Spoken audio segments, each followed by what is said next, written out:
모든 이름에 뛰어난 이름 다시 찬양드리겠습니다.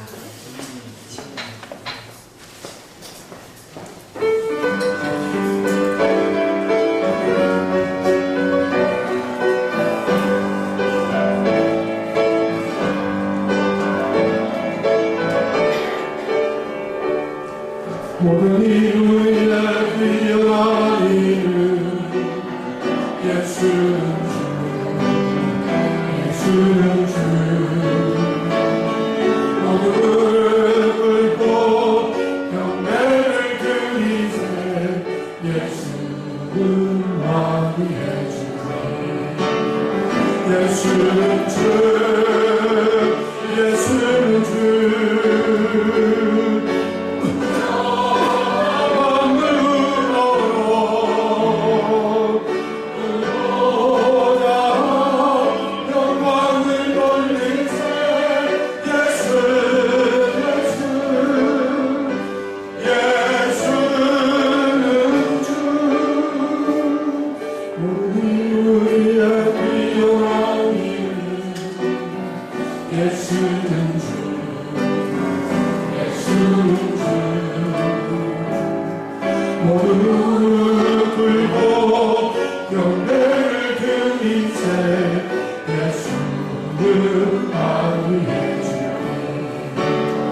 예수는 주 예수는 주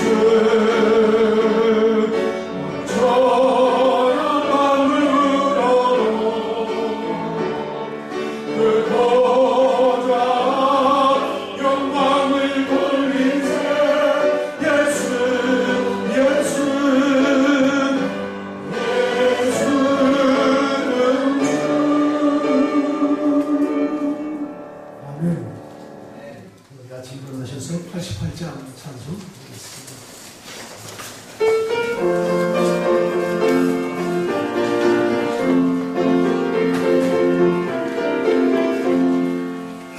내 진정 사모하는 친구가 되시고 우주 예수님은 아름다워라 산 밑에 갚아요 빛나는 새벽별 주님 영원한 길 아주 없구나 내 마음이 아플 적에 그를 보내시며 나 외로울 때 좋은 친구야 주는 저 산 밑에 가 빛나는 새벽별 이 땅 위에 믿을 것이 없구나 내 권에 거는 영광 이 세상보다 주님 항상 같이 하여 주시고 시험을 당할 때에 악마의 계략을 중심을 유지사 나를 지키네 온 세상 날 버려도 주 예수 안 버려 끝까지 나를 돌아보시니 주는 저 산 밑에 가 빛나는 새벽별 이 땅 위에 믿을 것이 없구나 내 마음을 다하여서 주님을 따르며 이리 나를 사랑하리니 물불이 두려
교동문 15번 시편 27편을 함께 교독하겠습니다.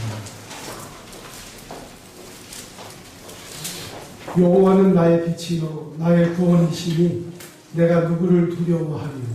여호와는 내 생명의 능력이시니 내가 누구를 무서워하리요. 악인들이 내 살을 먹으려고 내게로 왔으나 나의 대적들 나의 원수들인 그들은 실족하여 넘어졌도다. 군대가 나를 대적하여 진치울지라도 내 마음이 두렵지 아니하며 전쟁이 일어나 나를 치라 할지라도 나는 여전히 깨어나리로다. 내가 여호와께 바라는 한 가지 일 그것을 구하리니 곧 내가 내 평생에 여호와의 집에 살면서 여호와의 아름다움을 바라보며 그의 성전에서 사모하는 그것이라. 여호와께서 환난날에 나를 그의 초막 속에 비밀히 지키시고 그의 장막 은밀한 곳에 나를 숨기시며 높은 땅 위에 두시리로다. 이제 내 머리가 나를 둘러싼 내 원수 위에 들리리니 내가 그의 장막에서 즐거운 제사를 드리겠고 노래하며 여호와를 찬송하리로다. 아멘. 하늘에 계신 우리 아버지의 이름을 거룩하게 하시며 아버지의 나라가 오게 하시며 아버지의 뜻이 하늘에서와 같이 땅에서도 이루어지게 하소서. 오늘 우리에게 일용할 양식을 주시고 우리가 우리에게 잘못한 사람을 용서하여 주는 것 같이 우리 죄를 용서하여 주시고 우리를 시험에 빠지지 않게 하시고 악에서 도와주소서. 나라와 권능과 영광이 영원히 아버지의 것입니다. 아멘. 자리에 주셔서 210장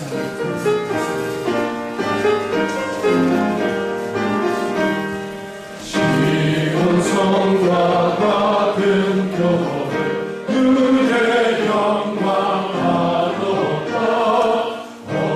허락하신 말씀대로 주가 지닌 새롭다. 반석 위에 세운 교회 흔들 자르느라 모든 원수 해고사로 아무 근심 없도다. 생명샘이 솟아나와 모든 성도 마시니 언제든지 흘러넘쳐 부족함이 없도다. 이런 물이 흘러가는 뭔가를 잡으며 주의 은혜 풍족하여 넘치고로 넘친다. 주의 은혜 내가 바라 시온 백성 되는 때 세상 사람 이방에도 주를 찬송하리라. 세상 번뇌 모든 영광 마지막 예 같으나 주의 사령 하늘 복음 영원 무궁하도다.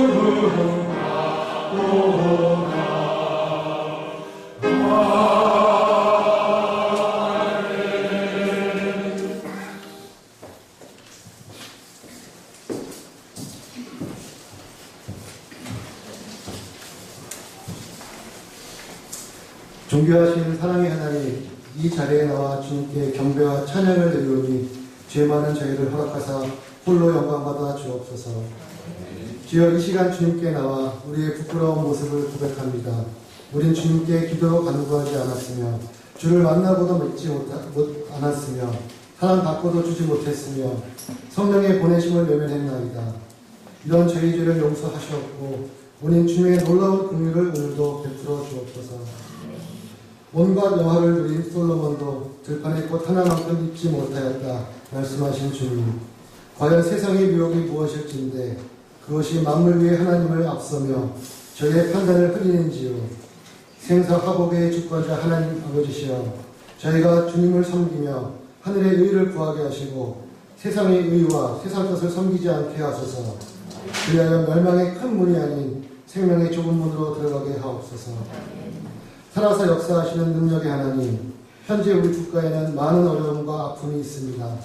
가난과 헐벗음, 나아가 신앙의 자유가 상실된 저 북녘 땅에는 주님의 축복과 복음의 광선을 비치시어 권력자들이 변화되고 믿는 자들이 소망을 잃지 않게 하시고 세월의 비극을 통하여 우선 저희 모든 기성세대의 죽은 양심을 살리시고 진정으로 반성하게 하옵소서. 죽은 자가 살아나고 병고침을 얻는 기적도 중요하지만 상실의 땅 북한과 세월의 아픔을 통해 절망 가운데서도 믿거나 믿지 않는 자들이 창조주 하나님을 떠올리고 의지하며 기도하게 되어 어른잎과 같던 우리 영혼의 갈급함을 체험하는 기적을 주여 우리 모두의 신앙 가운데 임하게 하여 주옵소서.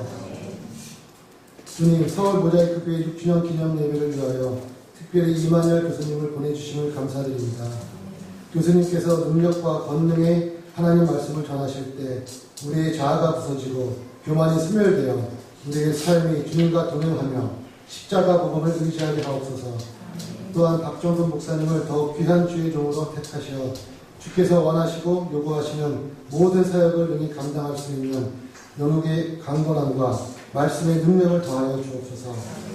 그래야 설립 6주년을 맞은 우리 교회가 지역 사회는 물론 주의 나라 건설을 위해 이 세대의 살아있는 양심으로 빛과 소금의 역할을 감당하게 하여 주옵소서.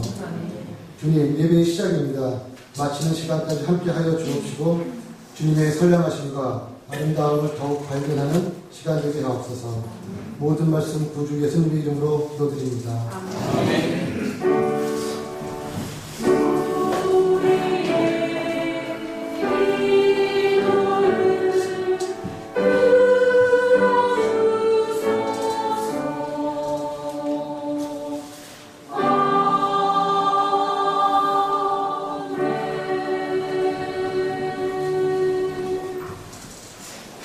오늘 우리에게 주신 하나님 말씀은 누가복음 17장 20절에서 21절 말씀입니다. 신약성경에는 124페이지입니다. 제가 성경을 받들어 봉독하겠습니다. 바리새인들이 하나님의 나라가 어느 때에 임하니까 묻거늘 예수께서 대답하여 이르시되 하나님의 나라는 볼 수 있게 임하는 것이 아니요 또 여기 있다 저기 있다고도 못하니 하나님의 나라는 너희 안에 있느니라. 아멘. 아멘. 아멘.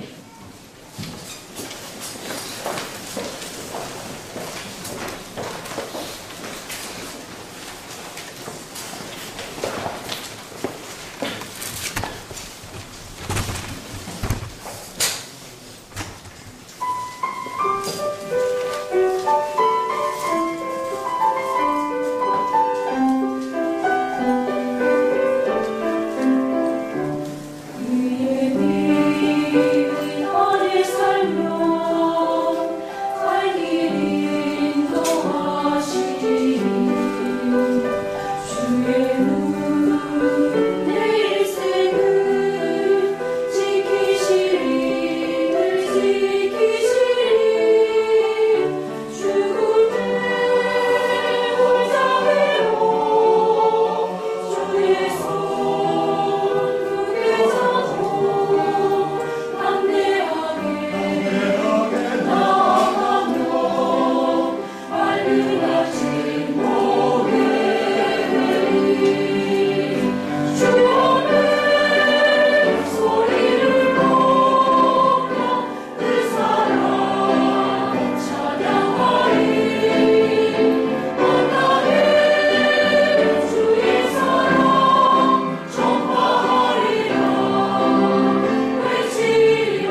오늘 교회 우리 설 6주년 맞이하면서 늘 해마다 저희 교회에 오셔서 말씀을 전해주시는 이만열 교수님을 또 이렇게 저희들이 모셨습니다. 저는 우리가 대한민국에 살면서 특히 우리 한국 우리 민족으로서 이만열 교수님 이렇게 모시는 제 목회자의 조그만 마음이 있다면 무엇보다도 우리 한국 국민이 갖고 있는 그 정신, 우리가 한 민족으로서의 한 국가의 공동체로서의 그 연대감과 그런 정신을 한번 고취한 그런 좋은 시간이 될 뿐만 아니라 또 교회의 정체성도 우리 교회의 정체성도 우리 교수님의 말씀을 통해서 다시 한번 새롭게 할 수 있는 그런 기회. 누가 삐뚤로 가겠습니까? 삐뚤로 가고자 하는 사람은 한 사람도 없을 거예요. 그런데 열심히 산 사람도 삐뚤로 갈 수 있거든요. 이런 기회 아마 우리 이만열 교수님의 말씀은 우리들 오늘 성경 말씀 그대로 그 디모데후서 3장 16절에 하나님의 말씀은 우리를 다르게 한다 그랬는데 그 말씀을 통해서 우리 한번 새롭게 우리의 삶을 돌아보고 또 우리 교회를 돌아보고 우리 민족을 또 돌아보는 그런 큰 마음을 새롭게 하는 시간이 되었으면 좋겠습니다. 우리 교수님 나오실 때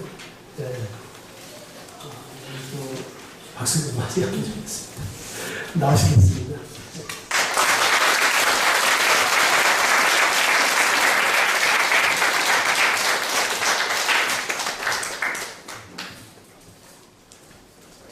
설립 6주년을 맞는 서울 모자이크 교회 여러 성도님들과 이 교회의 그 성숙한 삶이 이루어지도록 먼저 기원하겠습니다.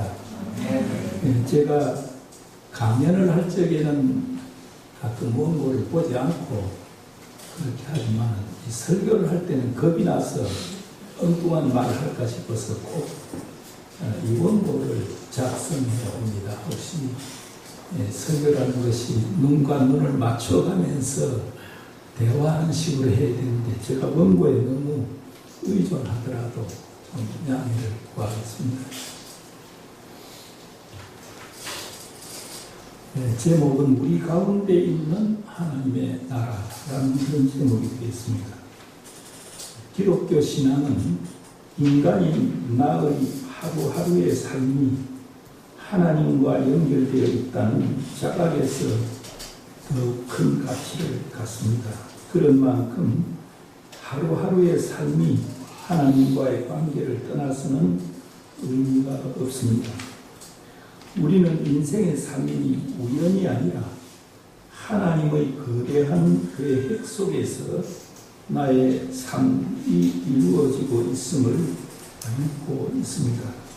내가 이 땅에 태어난 것이 우연이 아니고 하나님의 계획 위에서 진행된 것이라면 하나님이 나를 이 땅에 보낸 목적이 있을 것입니다.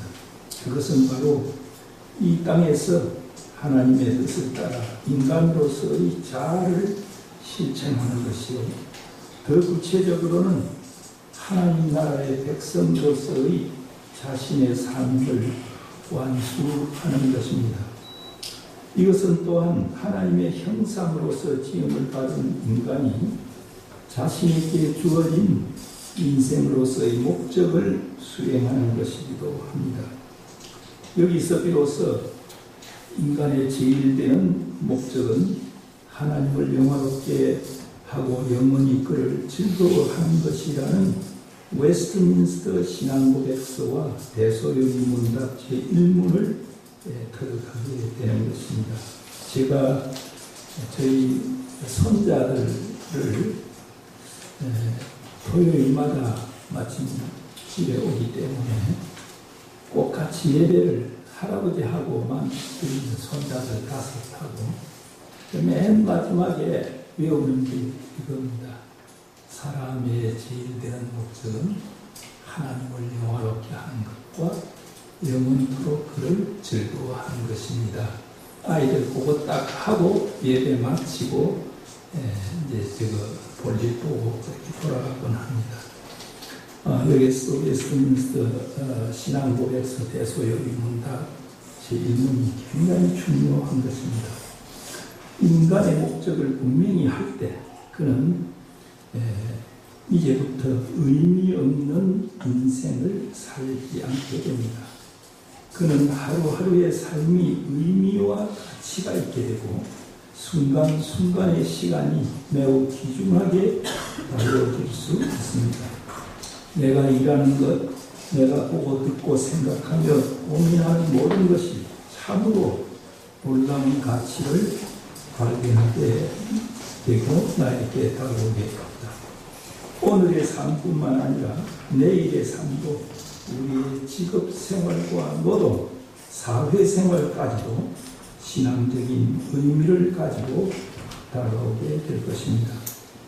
이런 전제를 가지고 오늘 읽은 하나님의 말씀이 어떤 교훈을 주는지를 살펴보기로 하겠습니다. 예수님은 그의 공적 생활을 시작하시면서 하나님의 나라가 가까웠음을 강조했습니다. 여러 복음서는 예수님의 첫 설교가 뭐냐? 회개하라, 천국이 가까웠다.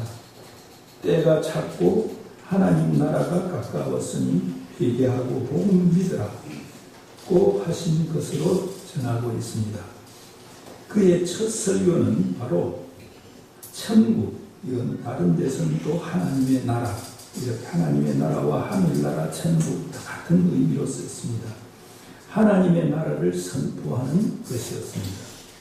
그 하나님의 나라는 누가복음 4장 18절에는 이렇게 말했습니다. 가난한 사람들에게 주는 기쁜 소식이다.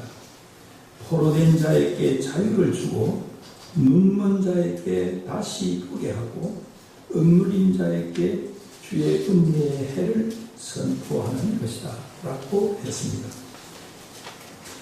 예수님은 첫 설교에서부터 하나님의 나라, 하늘나라를 전파해 왔습니다. 그럼에도 불구하고 그를 따르던 사람들은 그 하나님의 나라가 언제 어떻게 다가오는지 알 수가 없었습니다.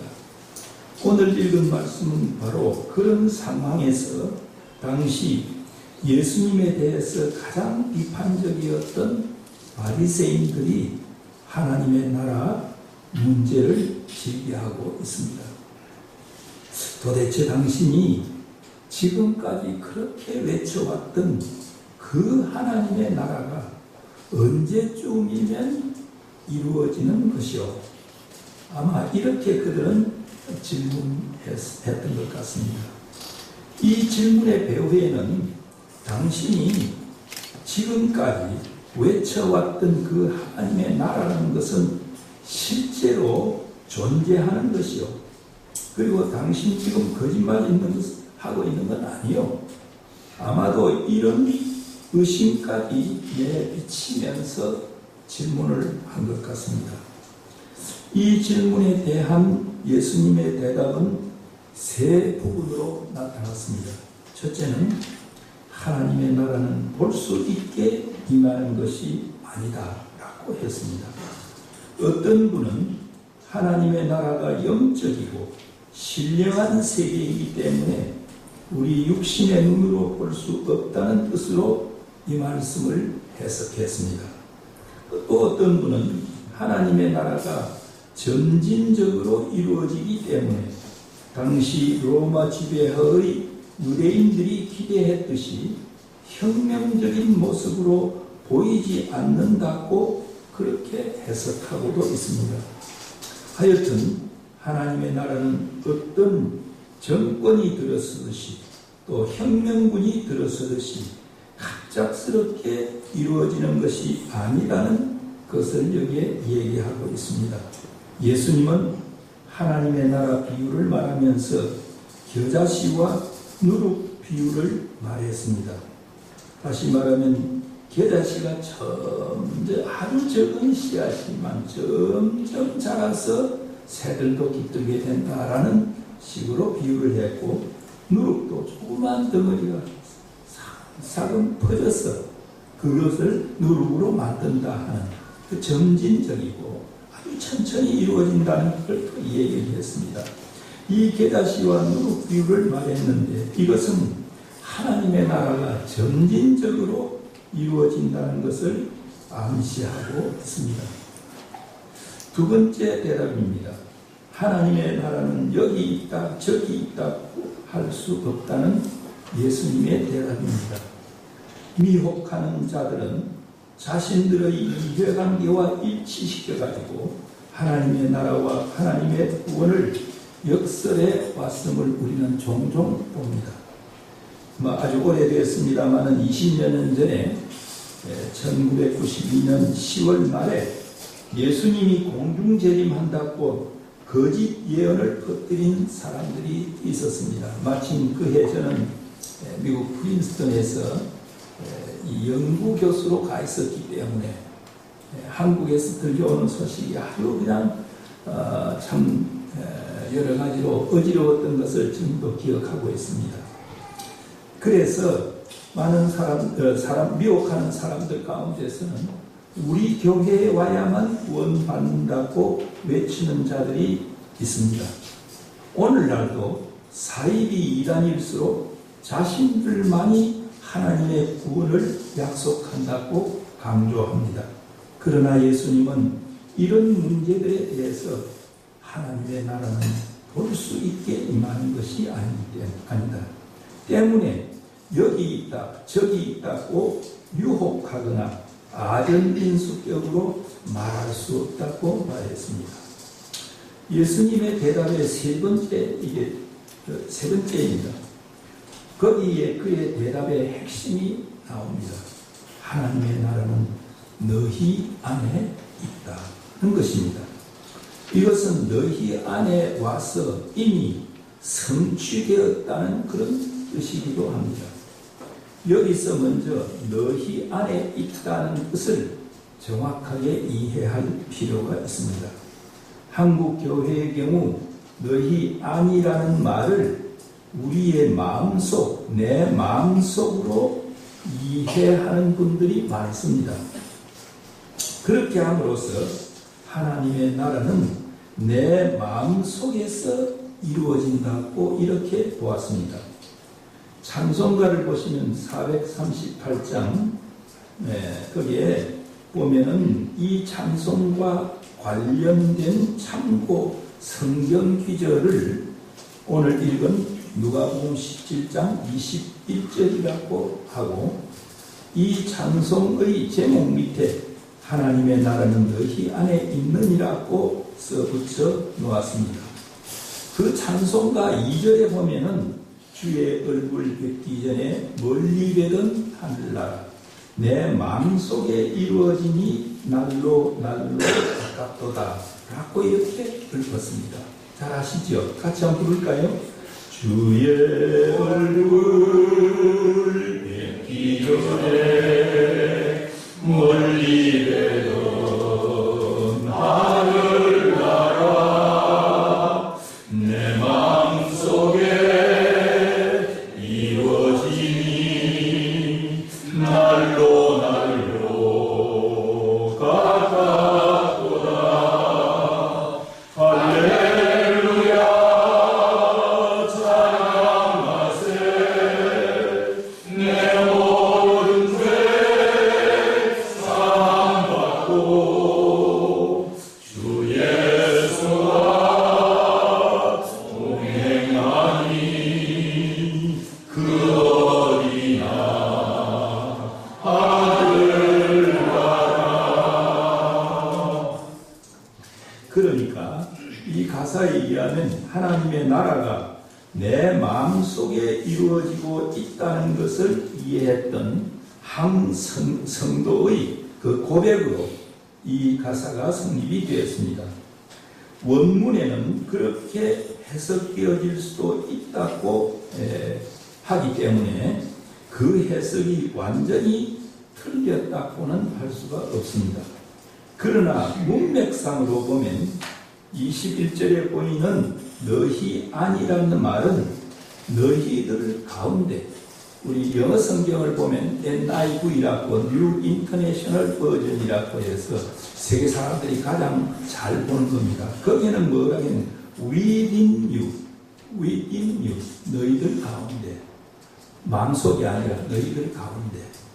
그리고 NRSV, New Revised Standard Version, 거기에 보면 among you라고 했습니다. 그것도 너희들 가운데입니다. 그리고 다른 또 보면은 in the midst of you, 이것도 역시 너희들 가운데라는 그런 뜻입니다. 그러니까 이렇게 해석, 너희들 가운데로 해석된다는 것입니다. 이렇게 되면은 결국 이 기절은 틴데일이라고 하는 유명한 그 주석가 성경학자가 있습니다. 영국에 가면 틴데일, 이 캠브리지 대학 안에 틴데일 하우스라고 하는 곳도 있는데, 그 틴데일 하우스판에 그 New Living Translation, 새 살아있는 번역이다, 이런 것이죠. 거기에 해석을 어떻게 했냐면, 하나님의 나라는 이미 already 너희들 가운데 있다는 해석이 가능하게 됩니다. 이것이 바리새인들의 질문에 대한 예수님의 대답의 핵심 요지입니다. 중요한 것은 이 대답이 예수님께서 외식하는 무리라고 그렇게 비판했던 바리새인들을 두고 하셨다는 것입니다. 하나님의 나라가 너희 안에 이미 있다는 이 대답은 바로 하나님의 나라가 너희들 바리새인들 가운데도 있다라는 말과 마찬가지입니다. 바로 그 점을 예수님이 천명했다는 뜻입니다. 예수님은 바리새인들을 두고 외식하는 무리, 즉 겉을 꾸미는 무리 혹은 회칠한 무덤과 같은 존재라고 비난을 했습니다. 따라서 하나님의 나라가 바로 너희 바리새인들 가운데 있다는 말씀은 그 비난의 대상이었던 바리새인들 가운데도 이미 하나님의 나라가 이루어졌다고 말씀하신 것이나 다름이 없습니다. 예수님께서 이런 말씀을 하실 적에 바리새인들 주변에는 제자들과 군중들도 있었습니다. 그러니까 예수님은 하나님의 나라는 바리새인들뿐만 아니라 그 제자들과 그 군중들 가운데도 있다는 것을 뜻한다고 할 수 있습니다. 그 제자들은 어떤 사람들입니까? 예수님이 잡혀갈 때 수제자라고 하는 사람이 하루 저녁에 3번 부인한 그런 존재입니다. 그 군중들이라고 하는 존재는 어떤 존재들입니까? 예수님께서 보리떡 5덩어리와 물고기 2마리로 5,000명을 먹일 때는 예수님을 왕으로 받으려고 했습니다. 그러나 예수님이 빌라도 앞에서 재판을 받을 때는 십자가에 못 박으셔서 저 사람 죽이십시오 라고 했던 그런 군중들입니다.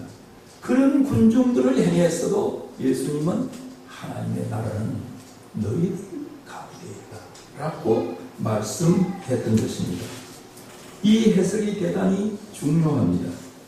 이 주석이 그리고 이런 해석이 왜 가능한가? 이를 두고 한 주석가는 이런 표현을 썼습니다. 하나님의 나라의 통치자이신 예수님께서 그들과 함께 하시니, 그 바리새인들, 군중, 제자 이런 사람들과 같이 하시니 하나님의 나라는 이미 가능적으로 그곳에 임했다라고 설명했다는 것입니다. 저는 이 설명이 굉장히 중요하다고 생각합니다. 이 주석에 따르면 하나님의 아들이신, 아니 하나님 자신이신 예수님이 그들과 함께 함께 계시는 곳, 그곳이 바로 하나님의 나라라는 뜻이 되는 것입니다. 하나님이 같이 하신다는 의미는 우리가 하나님을 눈으로 볼 수 없습니다.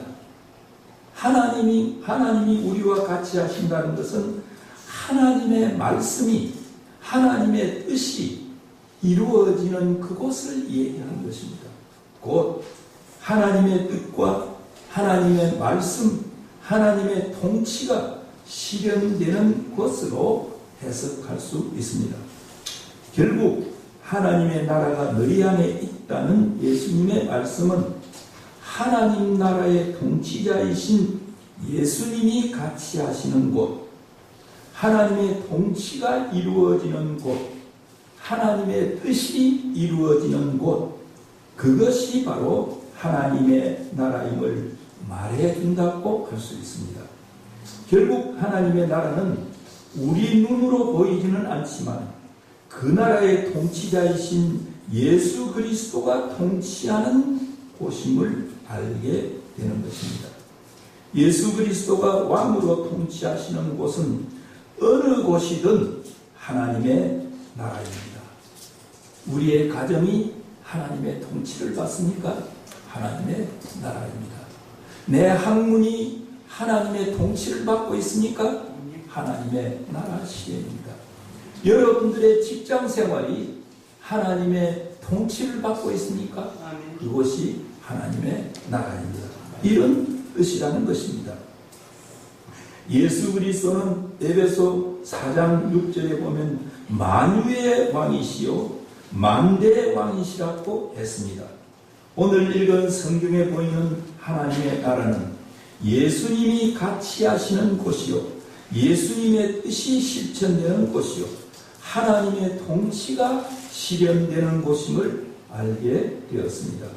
여기서 비로소 하나님 나라에 대한 새로운 이해가 가능하게 됩니다. 하나님의 나라는 예수 그리스도의 오심으로 이 땅에 이미 왔습니다. 그러나 하나님의 나라는 아직 완성되지는 않았습니다. 그러므로 그리스도인은 이미 영어로는 already란 말을 썼습니다. 이미 도래했지만은 아직 완성되지 않은 not yet complete라는 말을 썼습니다. completed. 네. 아직 완성되지 않은 그 사이의 긴장 속에서 살고 있는 존재가 우리 그리스도인들입니다. 따라서 이미 도래한 하나님 나라에서 살고 있는 우리는 한편으로는 현재적 하나님 나라에 살면서 그것을 누리고 있지만 한편으로는 미래적 하나님 나라를 바라보며 살고 있는 미래적 완성된 하나님 나라를 바라보면서 살고 있는 그런 존재들입니다. 미래적 하나님 나라에 관심 갖는 우리는 현재적 하나님 나라에 무관심해서는 결코 안 됩니다. 과거 한국 교회는 미래적 하나님 나라, 즉 죽어서 갈 저 나라, 여기에 대한 믿음에 치우쳐 있었습니다. 그러다 보니 역사와 현실의 문제에서 동떨어지게 되어가지고 세상의 빛과 바로 이 존재하고 있는 이 세상에서의 빛과 소금의 역할을 감당치 않고 직무유기를 해왔습니다. 사실 신약의 대부분의 말씀은 성도가 하늘나라에 가서 어떻게 한다는 그것이 아니라 성도가 이 땅에서 살아가야 할 행동 지침이라고 해도 과언이 아닙니다. 신약 성경은 놀랍게도 미래에 대해 많은 말씀, 그러니까 요한계시록 외에는 미래에 대해서 많은 말씀을 하지 않고 있다고 지적하는 학자들도 있습니다. 여기서 우리가 나라라는 걸 가지고 조금 생각해 볼 필요가 있습니다. 하나님의 나라는 영토 개념이라기보다는 통치 개념이라는 것을 이해해야 합니다. 나라를 구성하는 3대 요소가 영토가 있어야 하고 땅이 있어야 하고 국민이 있어야 합니다. 옛날 일제시대는 사람도 있었고 땅도 있었지만 나라가 없어졌다고 했습니다. 그건 왜 그렇습니까? 주권, 통치권이 없어서 그렇습니다. 그러니까 영토와 국민과 통치권이 있어야만 나라라고 할 수가 있습니다. 그렇기 때문에 신약 성경에 나타난, 그런데 신약 성경에 나타난 나라, 원어로는 바실레이아라는 말을 쓰고 있습니다. 이것은 영토를 뜻하는 것이라기보다는 통치를 뜻하고 있습니다. 따라서 하나님의 나라는 하나님의 땅을 의미하는 것이 아니라 하나님의 통치를 의미합니다. 하나님의 나라는 하나님이 통치하는 그곳이요, 하나님의 주권이 미치는 그곳을 말합니다. 통치의 분야는 우주적 통치입니다.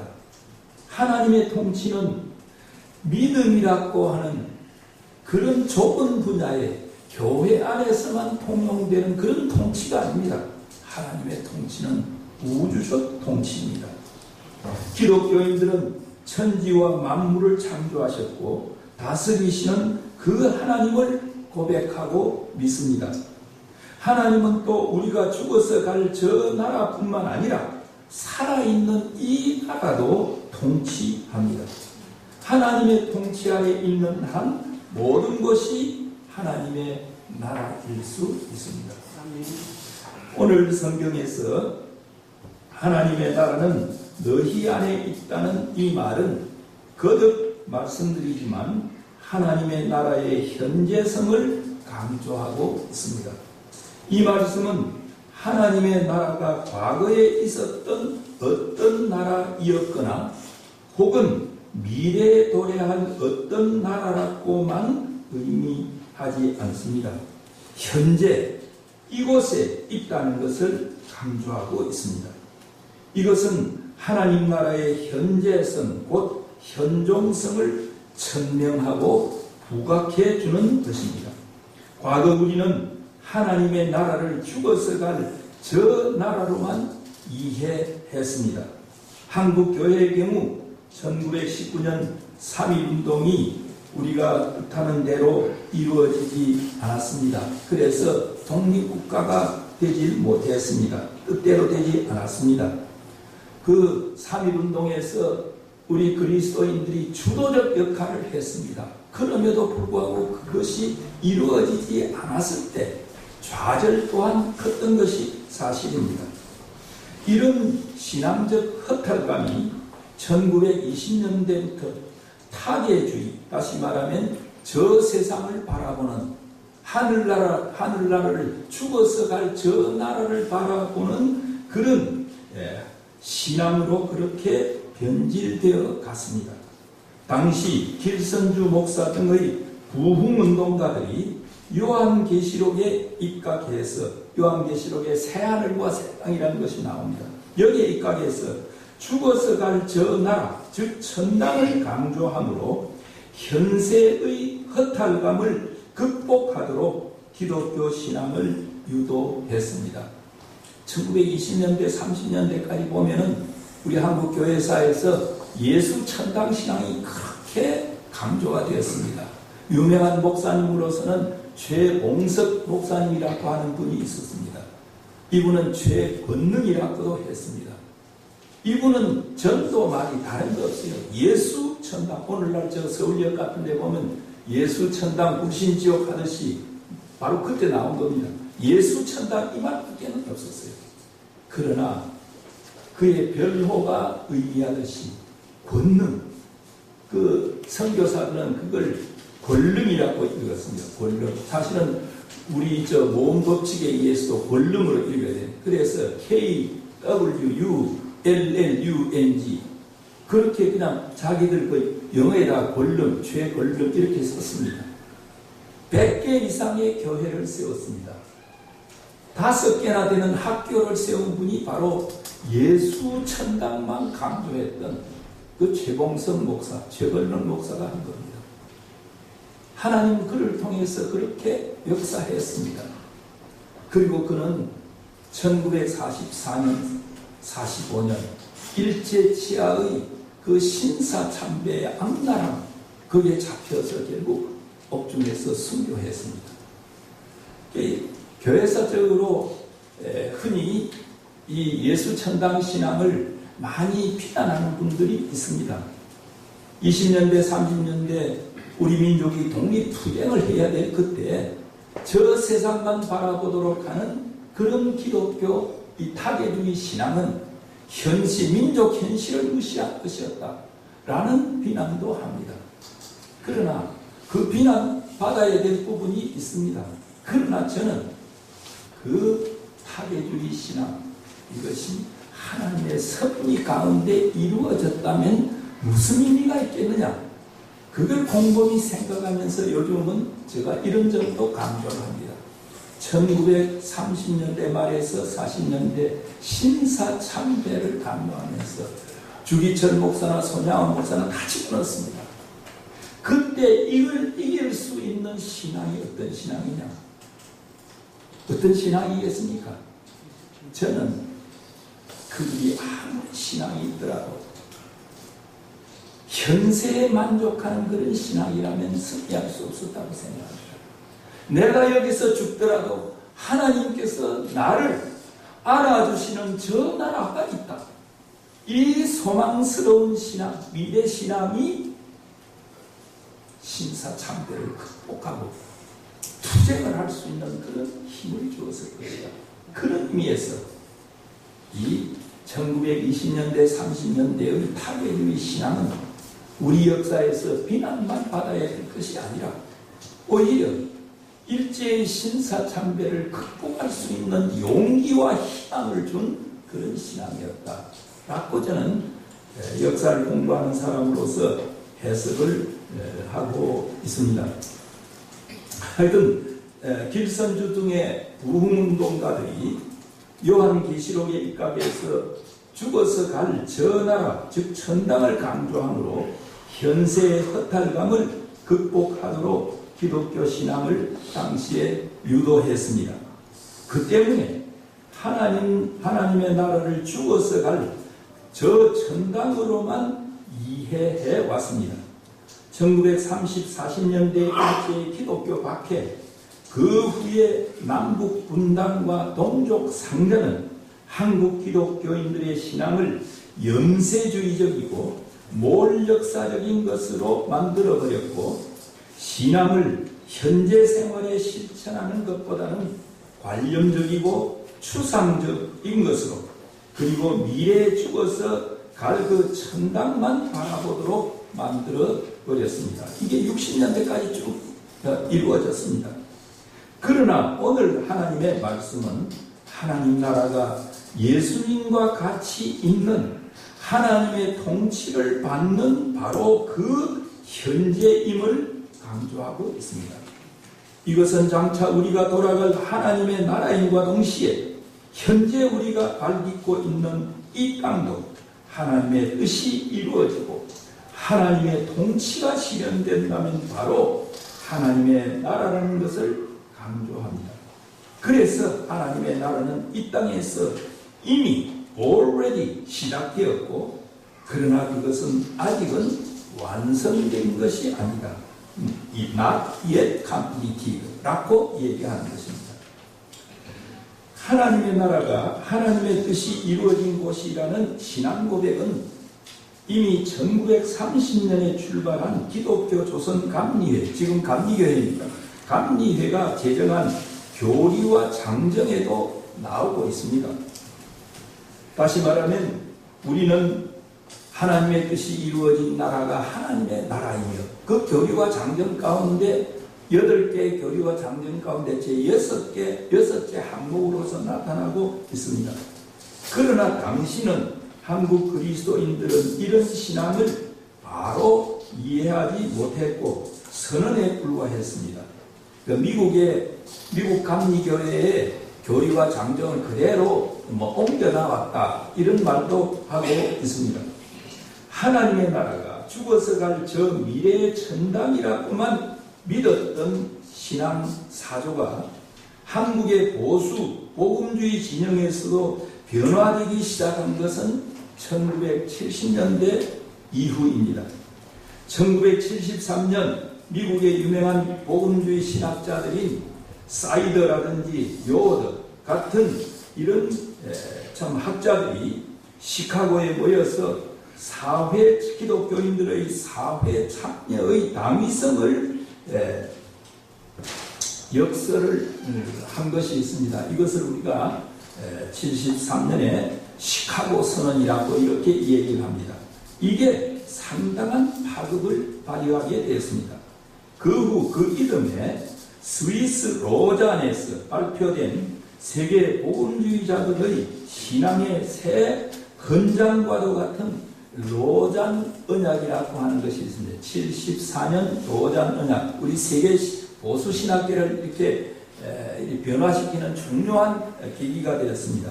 로잔 언약은 복음 전파와 사회 참여, 복음을 전하는 것과 사회를 참여하는 것, 사회 참여를 모두 그리스도인의 의무로 규정을 했습니다. 그 뒤 1983년 미국 일리노이주에서 열린 국제복음주의 연맹 주최의 국제회의 결의문에는 하나님의 나라가, 여기에 중요합니다. 하나님의 나라는 현재와 미래, 사회와 개인, 육체와 영 모두에 해당된다고 선언을 했습니다. 천국은 또 어떤 것이냐? 인류 역사는 저 피안의 세계만 있는 것이 아니라 천국, 하나님의 나라는 인류 역사 안으로 이미 들어왔음을 이때 선포하게 되었습니다. 하나님의 나라는 현재적인과 동시에 미래적이며 차세적인과 동시에 내세적이라는 그런 뜻이 됩니다. 자, 현재성을 부각하는 등 하나님 나라에 대한 이 같은 이해는 지금까지 우리들의 신앙생활에서 걸림돌이 되어왔던 이분법, 이원론적 사고를 극복하는 계기를 만들어줍니다. 이분법이나 이원론은 같은 말이겠죠. 우리의 신앙생활에서 신앙과 생활을, 믿는 것과 생활하는 것, 이걸 별개의 것으로 만들어 왔습니다. 이분법적 신앙에 의하면 그렇습니다. 믿는 것과 행동하는 것은 따로 그렇습니다. 그리고 성과 속, 거룩한 것과 속된 것, 이것도 나누었습니다. 직업생활에서도 하나님의 일과 사람의 일을 나누었습니다. 정치 문제와 관련해서는 정교 분리, 즉 정치와 종교를 분리를 강요하는 일련의 이념적 편협성을 말해왔습니다. 지금까지 한국 기독교회에서 하나님 나라를 미래의 천당으로만 보아오면서 우리가 사는 이 세상은 속세요, 마귀의 나라로만 치부했기 때문에 정치적인 문제 등에 대해서 관여하지 말아야 한다고 말해온 것도 이러한 이원론적 신앙 때문이었습니다. 이원론적 세계관에 의하면 이 세상은 속세요, 마귀의 나라라고 합니다. 우리가 사는 이 세상이 마귀의 나라라고만 한다면, 그리고 마귀의 나라인 한에서는 이 세상에서 사는 그리스도의 삶의 의미가 뭐가 있겠는가? 하나님 나라와 관련 지을 수가 없게 됩니다. 그렇다면 이 마귀의 나라에서 자신의 일과 학문, 전공과 직업에 충성할 필요가 있겠습니까? 한번 생각해 보십시오. 이건 다 속세요, 마귀의 나라다. 그러면은 우리가 우리의 직업에 충성하는 것은 결과적으로 뭐가 됩니까? 마귀에게 충성하는 것이 됩니다. 결과적으로, 논리적으로 따지면 그렇지 않습니까? 예. 엄격히 논리적인 의미를 적용해 본다면 우리의 재능과 학문이 마귀를 위해 봉사하는 것이 됩니다. 이원론적 신앙은 이렇게 무서운 결과를 가져왔습니다. 여기서 시작된 이원론적 신앙은 인간 간에서나 직업관 등에서 이미 이분법적 사고를 갖게 됐습니다. 살아있는 인간을 영혼과 육체로 구분을 합니다. 나아가서 영혼이 하는 일과 세속적인 일이 구분되었습니다. 대체로 예배보고 성경 읽고 기도하며 전도, 선교하는 일은 하나님의 일이라고 관제했습니다. 그 밖의 일은 세속적인 일입니다. 무가치한 일로 치부되었습니다. 공부를 해도 신학 공부를 하면 하나님의 일이요 거룩한 일이고, 그리고 다른 공부와 연구는 제가 하는 역사 공부 같은 것도 이건 사람의 것이요 세속적인 것으로 간주되었습니다. 그런 세속적인 일은 인간의 육체적인 생명을 유지하기 위한 직업으로서의 의미, 생명을 유지하기 위한 돈벌이 수단으로서의 의미만 있었고, 그것 자체가 하나님께 영광 돌리고 하나님의 나라를 건설하고 확장해 간다는 적극적인 의미를 가질 수가 없었습니다. 그러나 분명히 말하지만 이분법적인 인간관, 이원론적인 직업과는 성경적이 아닙니다.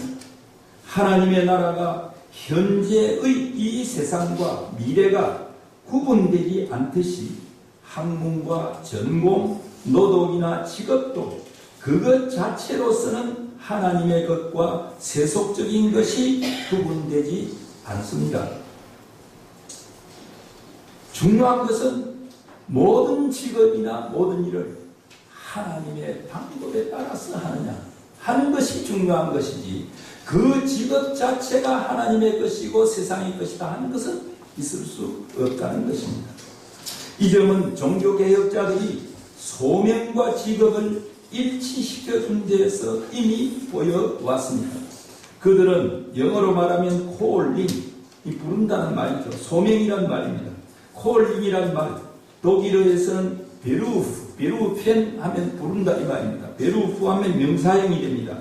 이 베루프라는 단어에서 거기에서 부른다는 말이지만은 거기에서 소명, 여기에서 뭐를 발견했느냐, 직업이라는 그런 의미로 똑같이 사용을 했습니다.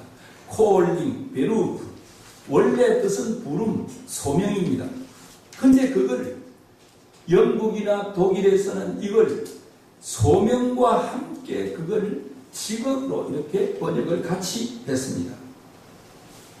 중요한 것은 어떠한 일이든 하나님의 통치와 간섭을 받아 하나님의 방법으로 하느냐 않느냐 하는 것입니다. 하나님의 방법으로 하면 가사의 일도 하나님께 큰 영광이 되는 것이지만은 하나님의 방법으로 하지 않는다면 우리들의 직업도 그리고 학문도 노동도 심지어 가령 교회에서 드리는 소위 하나님의 일이나 선교 활동까지도 하나님의 방법으로 하지 않는 한 그것은 저주받는 일이 될 수밖에 없습니다. 한국에는 언제부터인가 인구의 4분의 1이 기독신자라는 소문들이 있어 왔습니다. 이 사회의 상층부로 올라가면 올라갈수록 기독교인들이 많이 있습니다. 한때는 대통령이 교회의 장로였던 때도 있었습니다. 그때 한국 정치는 가장 실패했습니다. 이승만 때, 김영삼 때, 이명박 때 가장 실패했던 정치를 했습니다. 그러나 그들의 하는 일에서 하나님의 자녀로서의 냄새가 전혀 나지 않았습니다. 신앙과 생활이 일치하지 않기 때문입니다. 4분의 1에 해당하는 기독교인들이 자신들이 맡은 자리에서 신앙과 생활을 일치시키며 살아왔더라면, 다시 말하면 하나님 나라 운동을 바로 자기가 맡은 자리에서 펴왔더라면 우리 사회는 오늘의 이런 공경에 처하게 되지는 않았을 것입니다. 그러나 수백만의 기독교인이 있더라도 이분법적으로 이중적인 생활을 해왔기 때문에 사회를 기독교적인 이념으로 변화시키는 데는 실패하고 말았습니다. 하나님 나라 확장 운동에는 결국 실패했다는 얘기가 되겠습니다. 하나님의 나라에는 그의 통치를 받는 백성이 있습니다. 그리스도인들은 하나님 나라의 백성입니다. 하나님 나라의 백성은 그 백성답게 가져야 할 도덕률이나 가치관이 있습니다. 이것은 부패한 인간들이 갖는 가치관과는 다릅니다. 그 몇 개를 들어보겠습니다. 그런 하나님 나라의 사람들이 가져야 할 소유관은 어떤 것인가? 사유를 인정하지 않는 것은 아니지만 공유와 공생을 지향하고 있습니다. 같이 갖고 같이 누리는 겁니다. 이걸 지향하고 있습니다. 마치 예루살렘 교회가 보여주었던 것과 같은 것입니다. 인간 타락의 죄성이 보여주는 바는 인간들이 하나님이 만드신 모든 공적인 것을 사유화한 것입니다. 그러므로 하나님의 공공성에 대한 도전이 타락의 결과라고 한다면 하나님의 나라 건설은 인간이 사유화한 하나님의 것을 공공화하는 데 돌려야 합니다. 또 중요한 것은 소유를 하나님의 위탁물로 생각하고 우리는 그것을 관리하는 관리자 곧 청지기라는 개념을 분명히 해야 합니다. 우리의 재산과 지식, 자식, 그리고 기회와 재능은 하나님께서 우리에게 관리하고 맡긴 것입니다. 주인은 하나님이십니다. 따라서 우리는 우리에게 맡겨진 재능과 기회와 지위와 재물과 소유를 주인이신 하나님의 뜻을 따라 써야 할 것입니다. 하나님 나라의 지배관은 어떻습니까? 세상 권세자들이 하는 것처럼 힘과 지위로 다스리는 것이 아닙니다. 예수님이 보여주신 것처럼 자신을 희생하고 봉사함으로 그렇게 함으로 지배하는 그런 섬김의 자세입니다. 섬김과 희생을 통한 지배가 예수 그리스도가 보여주신 그런 지배관입니다. 이것이 우리 그리스도인의 사회관계 인식의 출발이 되어야 합니다. 또 축복과는 어떻습니까? 요한 3서 2절에서 말한 것을 부정하지 않습니다. 사랑하는 자여 내 영혼이 잣된 같이 범사에 잣되고 강건하기를 내가 기원하노라. 예수 잘 믿고 돈 잘 벌고 건강하게 되는 것 부정하지 않습니다. 그러나 마태복음 5장에서 예수님이 직접 말씀하신 그 팔복 어떻습니까? 저는 아침마다 일어나면서 하나님께 기도할 때 하나님 오늘도 심령이 가난한 자 되게 해주시고 애통하는 자 되게 해주시고 온유한 자 되게 해주시고 의에 줄이고 목마른 자 되게 해주시고 긍휼히 여기는 자 되게 해주시고 마음이 청결한 자 되게 하시고 평화를 만드는 자 되게 하시고 의를 위해 핍박을 받은 자가 되게 해주십시오. 아침마다 첫 기도가 그것입니다. 이게 예수님이 우리에게 말씀하신 8개의 복입니다. 거기에다가 사도행전 20장 35절에 가면은 거기에 사도 바울이 뭐라고 했느냐면 우리 주 예수께서 친히 말씀하신 바 그 말씀하신 것이 왜 사복음서에는 안 나오는지 모르겠습니다. 그러나 바울은 거기에 주 예수께서 친히 말씀하신 바 주는 것이 받는 것 복이 있다. 이걸 하나 더 추가했습니다. 이 복, 다시 말하면 마태복음 5장에서 이 얘기한 8개의 복과 사도행전 20장 35절에서 말하는 주는 것이 받는 것보다 복이 있다는 이 복이 하나님 나라의 백성들이 누려야 할 복입니다. 가져야 할 복입니다. 이 팔복과 그리고 이 주는 것이 받는 것보다 복이 있다는 이 복을 회복하지 않는 한 지금 세계를 지배하고 있는 자본주의 구조 그리고 사회주의 체제를 극복할 방법이 없습니다. 웨스트민스터 대소협의 문답에는 인간의 제일 되는 목적을 하나님을 영화롭게 하는 것과 영원토록 그를 즐거워하는 것이라고 했습니다. 이제 하나님의 나라를 바르게 이해하는 우리는 거기에다가 하나님의 나라를 확장하는 일이 인간의 제일 되는 목적임을 덧붙여야 할 것입니다. 하나님의 나라를 확장하는 일은 전도와 선교로 보통 이해하고 있습니다. 그러나 그 못지않게 중요한 확장 사업도 있습니다. 그것은 우리 생활의 구체적인 생활 영역 속에서 하나님이 통치자이심을 확인하고 그 통치 아래서 그의 뜻을 따라 활동하는 것입니다. 우리의 직업과 연구와 사고와 행동 속에 하나님의 통치를 드러내는 것이야말로 하나님의 나라의 중요한 확장 사업입니다. 여기에서 비로소 우리의 지상생활에 기독교적 의미가 살아날 수 있을 것입니다. 나아가서는 사회를 기독교적으로 전환시키는 구체적인 방향이 설정되고 그리스도인의 성장 증거와 비교하는, 특히 우리 한국에서 보이는 바와 같이 그리스도인들이 성장하고 증가하는 여기에 비례해서 하나님의 나라도 거기에 따라서 성장, 성숙해질 것이라고 확신합니다. 이 말씀으로서 오늘 참 설립 6주년을 맞는 우리 서울 모자이크 교회가 그렇게 성장되기를, 그리고 여러 성도님들께서 그렇게 성숙되어지기를 기원하겠습니다. 기도하겠습니다. 사랑과 자비가 풍성하신 주님께서 이 땅에 오셔서 하나님의 나라는 너희 가운데 있다고 말씀해 주셨습니다. 오늘 이 가운데 하나님의 나라가 있음을 주님께서 선포해 주셨습니다. 우리가 나가서 영위하는 가정과 직장에 하나님의 나라 있음을 선포해 주셨습니다.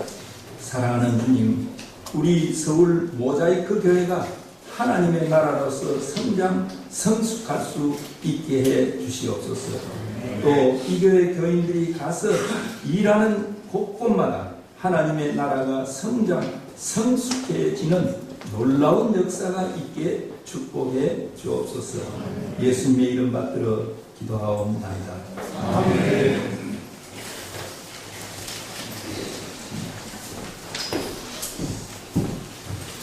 감사합니다. 우리 찬송 208장.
늘